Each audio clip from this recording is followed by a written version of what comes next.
Hola estudiantes de estructura socioeconómica, bienvenidos al segundo parcial.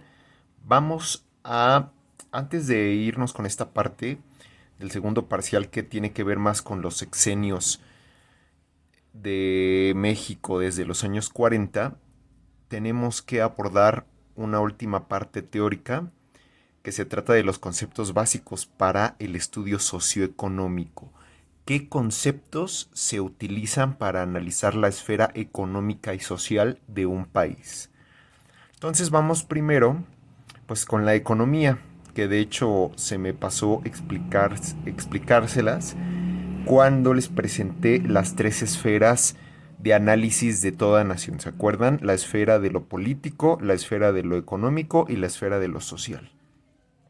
En ese entonces yo les di las definiciones, la definición específica o acotada de social y la definición más amplia de lo social. En este caso vamos a remitirnos a la economía. Economía viene del griego oikonomía. Aquí está. El oikos, que es hoy una famosa marca de yogurt, ¿verdad? ¿Por qué se llama oikos? Este es el término que en griego se le daba a la casa.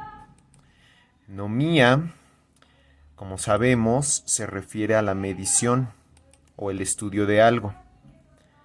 Entonces, oikonomía sería el estudio de la casa, en su traducción literal. ¿A qué se refiere esto? El oikos tenía esta estructura típica en la antigua Grecia y después a principios de la cultura romana, que fue su heredera. Entonces, el oikos, eh, en su nacimiento, la oikonomía se trataba de la regulación de los recursos de la casa, de los recursos para la supervivencia de las familias, de las personas.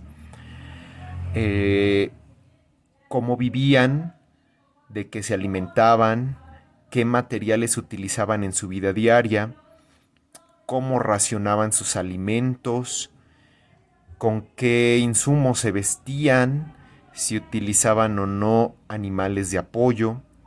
Entonces, esta es una pequeña administración de recursos.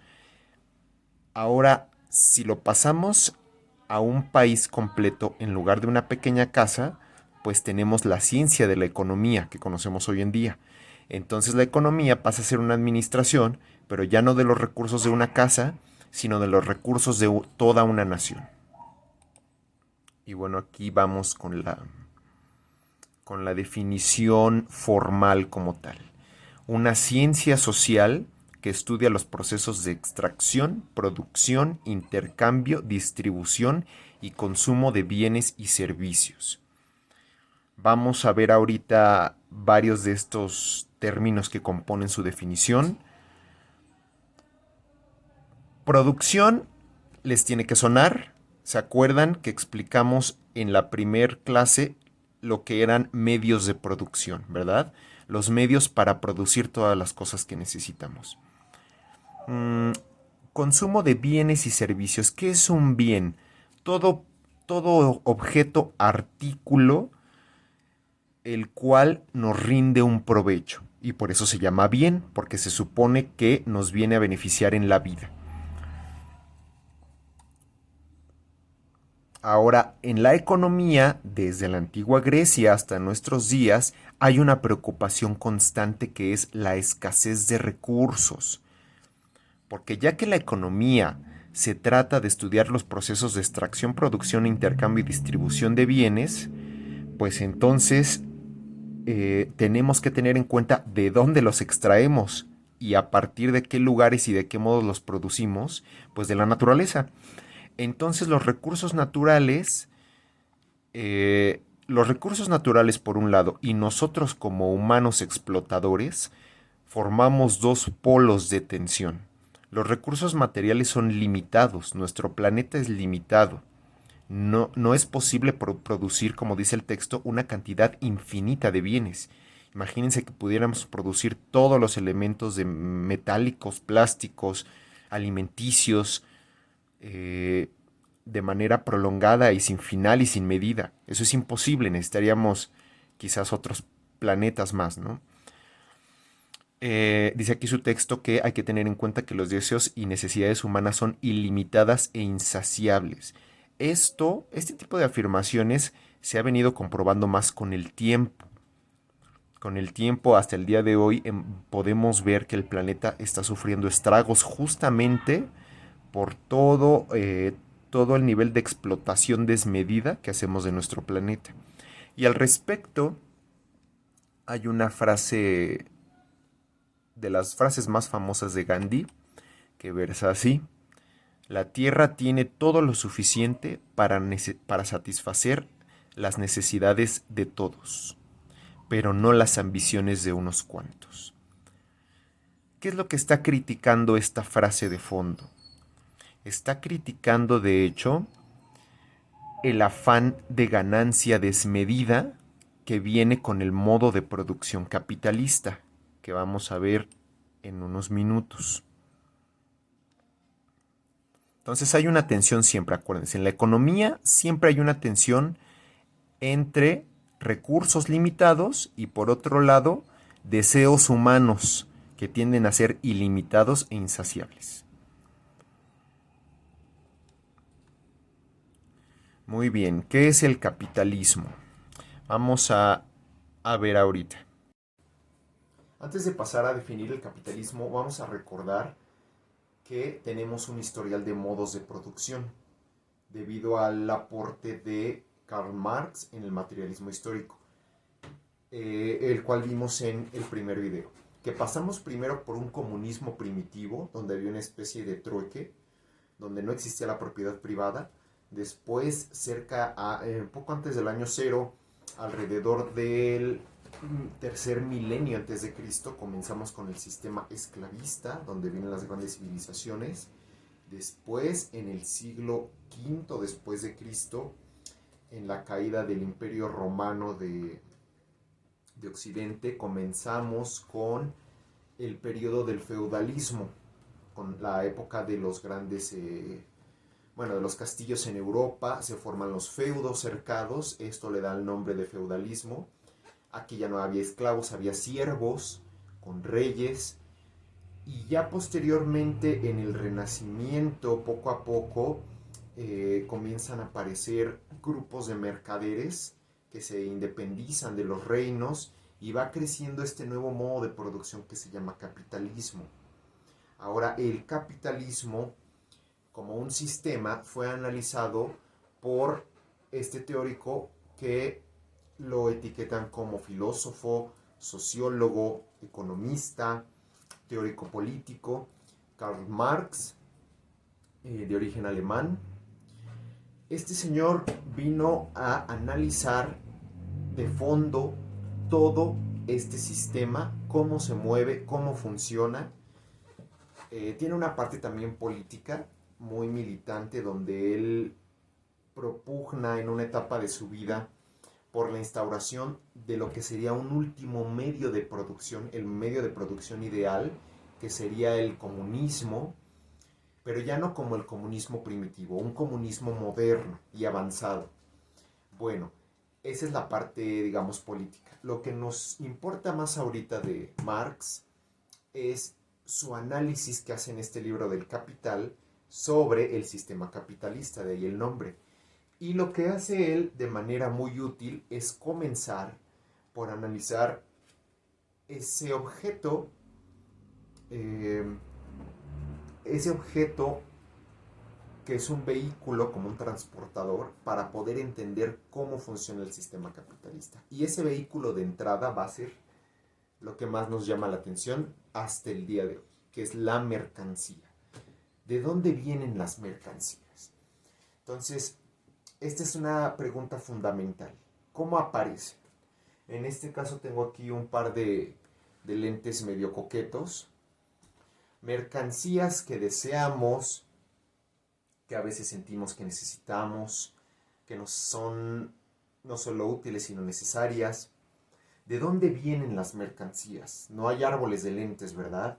No hay minas donde salgan lentes de de las paredes, de las estalactitas.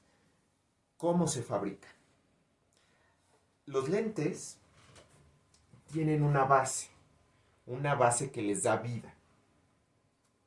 Tienen infraestructura, maquinaria que les producen, pero también están hechos con base en plástico, con base en mica, en polímeros, vidrio quizás, estas son materias primas, y también fuerza de trabajo. Las mercancías las hacen personas, y si no las hacen personas directamente, entonces las hacen máquinas que a su vez fueron hechas por personas. Entonces, nosotros los seres humanos siempre estamos presentes en el proceso de producción. Bueno, entonces, del modo que nos explica Marx, que les comento que es muy útil, nos dice que la mercancía guarda todo este valor que tiene detrás. Bueno, la mercancía, primero, así como la conocemos de un primer vistazo, la mercancía circula en el mercado, se intercambia por otros productos. Y aquí vienen dos conceptos muy importantes que voy a explicar ahorita más adelante, que es el valor de uso y valor de cambio. ¿Cuál es el valor de cambio? Lo que cuesta. Es un valor cuantitativo. ¿Cuál es su valor de uso?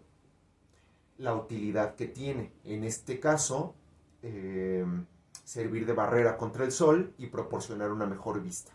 Es un valor cualitativo. Entonces, con esos dos valores, esta mercancía circula en el mercado. Yo lo puedo cambiar, por ejemplo, por un disco. Lo puedo cambiar por una prenda, con un amigo. Entonces, yo estaría haciendo uso del valor de uso. Si yo lo vendo o lo compro, que lo estoy cambiando por dinero, ahí estoy haciendo efectivo el valor de cambio. Bueno, entonces, con lo que se gana esta mercancía, se genera una ganancia primero. Se genera una ganancia material, monetaria. Ahora, de esta ganancia se divide, podemos decir, en tres partes básicas. Hay una reinversión en los que producen las mercancías. Tienen que guardar una porción para volver a nutrir el proceso productivo y volver a generar una mercancía. Si yo como productor de bienes y servicios me gasto todo esto, ya no me queda nada para seguir repitiendo el proceso. Entonces, tengo que reinvertirlo. Y por eso es que las inversiones también se les llama capital, o al dinero como tal se le llama capital. ¿Por qué? Por esto. Porque viene aquí atrás a reinvertirse en distintas formas que vamos a ver. Hay un tipo de capital que se llama capital constante, que es un capital duradero, de existencia a largo plazo, que se agota en años. Infraestructura. Todo lo que son los lugares donde se producen las cosas, desde el terreno,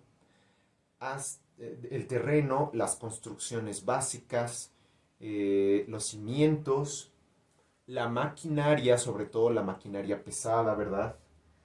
Y por otro lado hay un capital variable.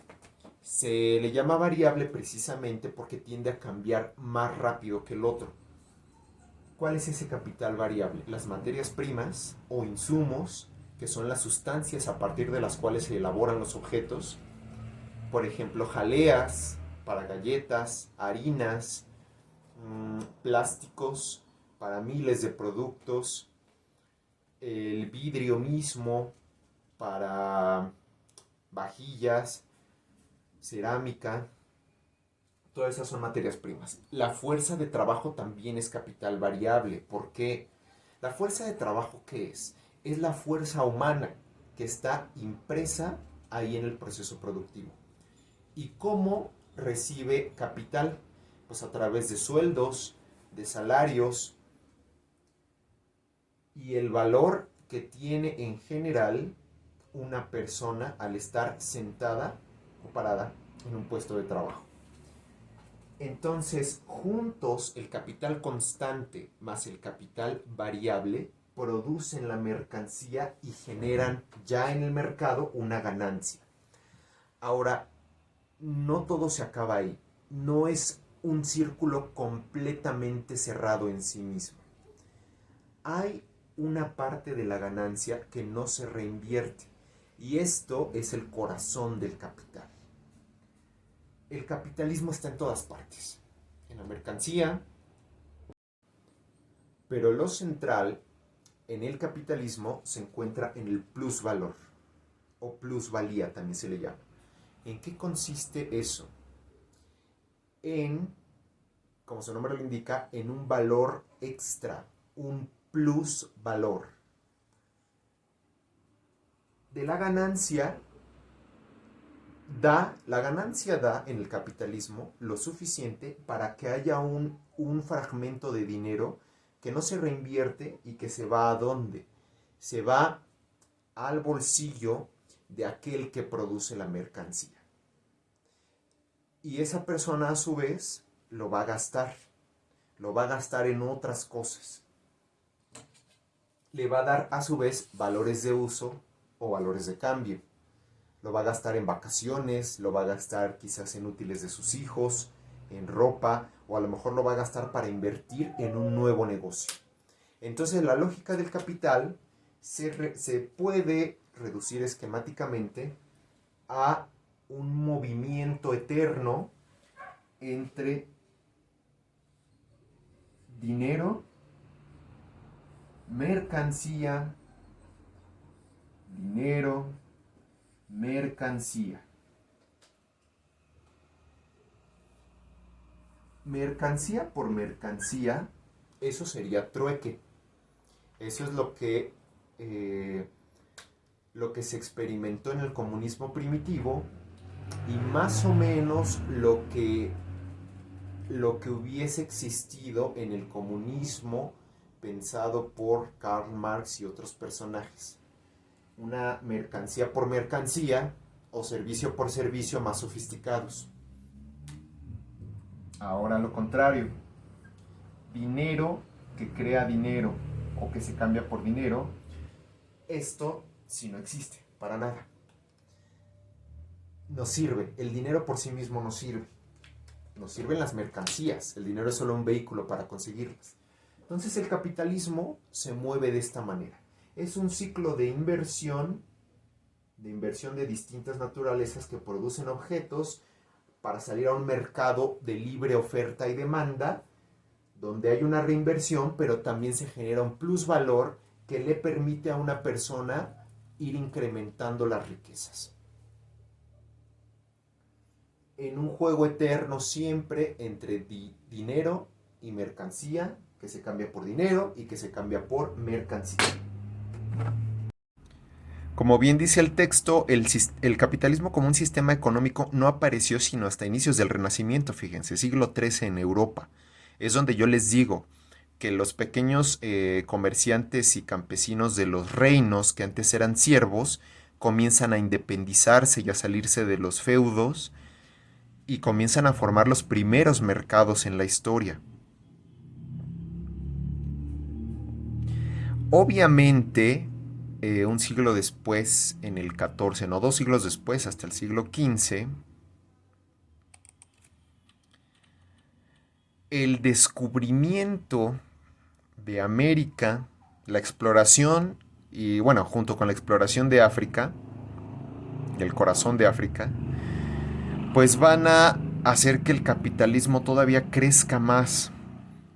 Primero el capitalismo comenzó por pequeños intercambios con las primeras monedas. Ya por el siglo XV y XVI comienza el capitalismo llamado mercantil, que corresponde a esta imagen que vemos, donde hay un enorme saqueo por parte de las potencias del norte, sobre todo de Europa y de Norteamérica, de las regiones del sur. Entonces imagínense, si vimos ahorita que en la economía hay una tensión entre recursos limitados y deseos humanos ilimitados, pues imagínense que de repente descubro un nuevo continente y tengo recursos multiplicados a los que yo había visto, en tierras, en minerales, en plantas, hasta en potenciales esclavos, pues entonces pareciera que nunca se me van a acabar esos recursos, ¿no?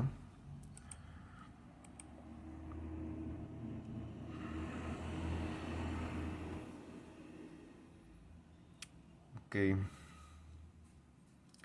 Eh, ya avanzado en el capitalismo, pasa a una etapa industrial. Ujú. Y bueno, aquí tienen que conocer los distintos sectores productivos que se corresponden más o menos con la evolución del capitalismo. Podemos hablar actualmente de que hay tres sectores productivos en la economía. El sector primario es el sector más cercano a la naturaleza en su estado puro, digamos, antes de que le metamos mano, ¿no? Antes de que la explotemos. Este es el sector que aprovecha los recursos naturales de manera más cercana a su estado original. La agricultura, la ganadería, la pesca, lo que es la tala de árboles, el trabajo forestal y las minas, la exploración básica de minas. Después viene el sector secundario. Este se define porque ya hay una transformación de primer nivel, bueno, de muchos niveles, porque el sector secundario todavía se subdivide en varios. El sector secundario es básicamente la industria. Cuando los recursos que nos da la naturaleza, yo los someto a un fuerte nivel de transformación.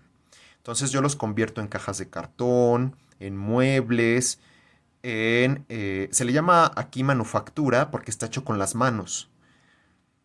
Ujú. La industria de la construcción, por ejemplo, está muy ligado a las minas, pero es muy diferente aquí simplemente recolectar oro o recolectar minerales básicos como el hierro. Y ya es muy diferente que yo tenga una industria que produce, por ejemplo, acero, que produce cables de cobre, que produce que pule los diamantes para convertirlos en joyas. El sector terciario después es un sector que se caracteriza porque es el más despegado de la naturaleza y de las cosas físicas. Este es un sector donde participan sobre todo personas brindando servicios. Puede haber objetos, puede haber mercancías físicas, pero aquí lo más importante son las actividades proporcionadas por los seres humanos. Turismo, transporte, comunicaciones, comercio, salud, educación, los servicios financieros que son bancos.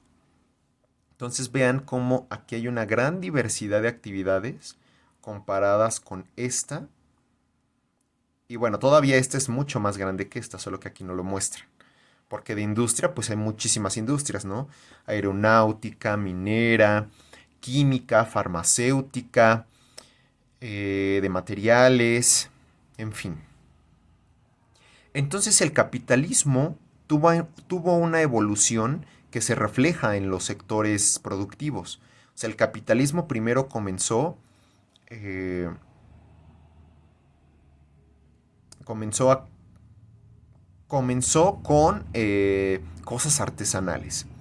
Después después del capitalismo mercantil vino el capitalismo industrial, que se identifica con este.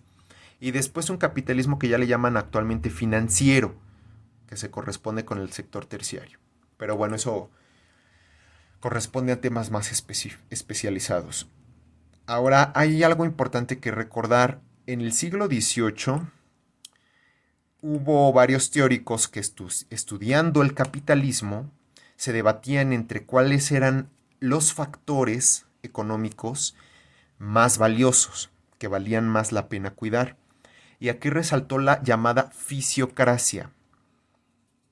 Esta que dice aquí, la fisiocracia en Francia. Su autor fue François Quesnay.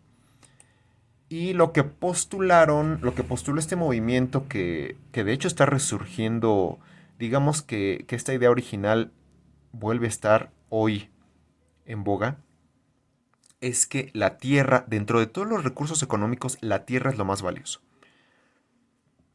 Y esto se refleja en esta imagen, miren. Porque no importa, decían los fisiócratas, no importa cuán avanzado esté yo y qué grandes industrias y fábricas inmensas tenga y qué sofisticados en mis mercados, yo no puedo hacer nada sin la tierra. De la tierra viene todo. En la tierra se siembra y se cosecha. En la tierra se hace la ganadería, lo cual me permite hacer pieles, leche, carnes, queso, vestimentas. También me permite generar los alimentos para los animales. La tierra misma me proporciona las viviendas. Ajá. Vean aquí al fondo tenemos la tala de árboles. La madera me proporciona no solo muebles, sino también el papel.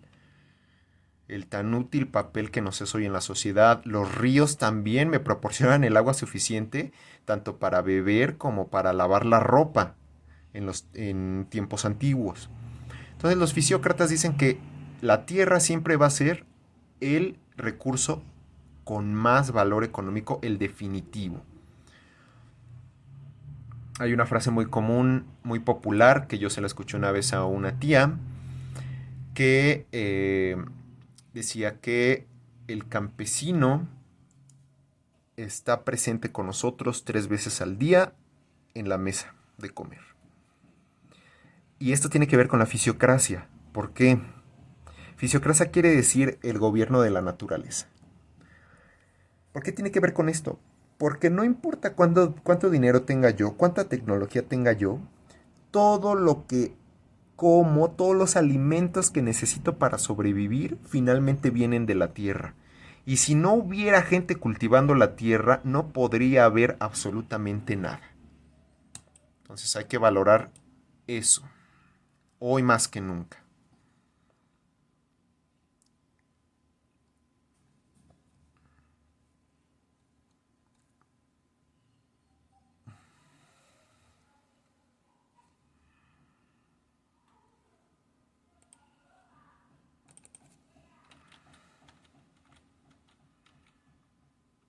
Aquí está lo que les comentaba hace un momento explicando el movimiento de las mercancías, que es el valor de cambio y el valor de uso. Todo producto tiene un valor de cambio, es decir, el precio que cuesta, su equivalencia general a través de un número cuantitativo, obviamente. Pero también tienen un valor de uso, que significa la forma en que yo lo voy a aprovechar, la forma cualitativa en que yo lo voy a aprovechar. En este caso tenemos aquí una tacita dibujada, ¿no? ¿Cuál es el valor de uso de una taza? Pues que me permite tomar líquidos de manera más cómoda, a diferencia de los animales, ¿no? Que toman con su lengua líquidos de la fuente donde está. Entonces, una taza me permite reservar un líquido para tomarlo con mis manos sin que se me caiga y llevármelo a la boca de forma más cómoda. Ese es el valor de uso. Aquí está. Valor de uso es cualitativo, es su función, para lo que sirven las cosas. Valor de cambio es cuantitativo y se mide a través del dinero.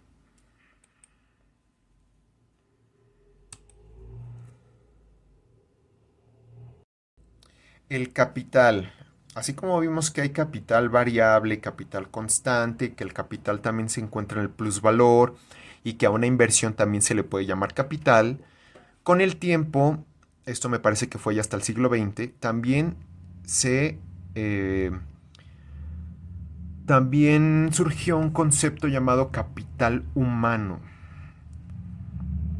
El capital humano se refiere no solo a la capacidad de trabajar, sino a todos los conocimientos, habilidades y actitudes que tenemos las personas y que son sometidos a un proceso de producción.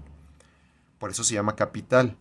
Y bueno, es muy criticado, obviamente, porque aquí se está reduciendo al humano, pues a un simple recurso, ¿no? A un recurso para producir algo. Pero bueno, es un término técnico.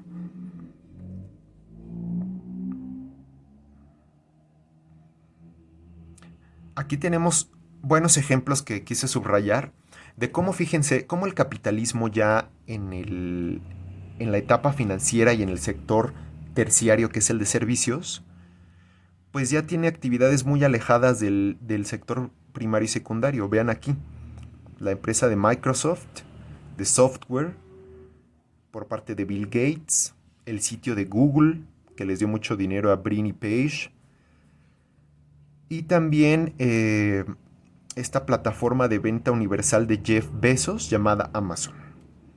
O sea, fíjense cómo Amazon, Microsoft y Google no son cosas que yo pueda tocar con las manos. O sea, son sistemas que están en una nube. Son intangibles y sin embargo generan mucho dinero. Esto es la máxima representación del sector terciario. Otros dos conceptos a entender, jóvenes: crecimiento económico y desarrollo económico. Crecimiento económico se debe básicamente a un aumento rápido y sostenido del ingreso real de un país. ¿Qué tanto dinero entra al país?